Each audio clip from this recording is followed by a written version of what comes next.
एक जंगलात दोन वाघ होत आणि वाघ डेंजर होतो. एक निळा वाघ होता आणि एक पिवळा वाघ होता आणि अख्खं जंगल या दोन वाघांचंच होतं. त्यामुळे कुणालाच काय करता येत नव्हतं. मग ही माकडानं बघितलं. मग वाघ खेळायचं, वाघ जंगलात पळायचं, वाघ शिकार करायचं.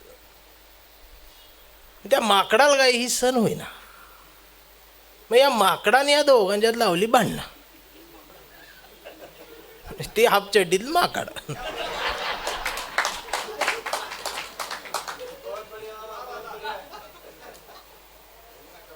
ही वाघाचं भांडणं अजून चालू जाईल.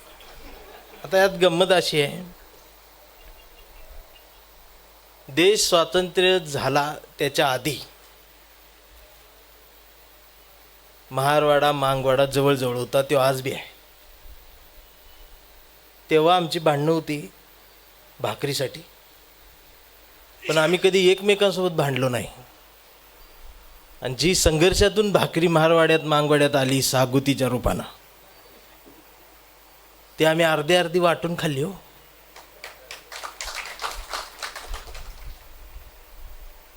मी खरं सांगू का, एका महारानं महारावर जेवढं प्रेम केलं नसेल त्याहून जास्त मांगानं महारावर प्रेम केलं.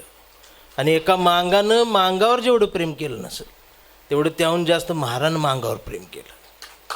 ते जेव्हा आम्ही हरवून बसलो.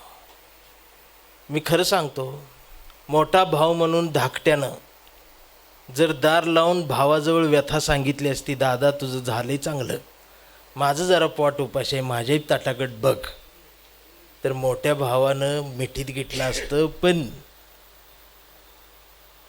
ही माकडाच्या मांडीवर जाऊन बसली चिडवायला लागली. हो,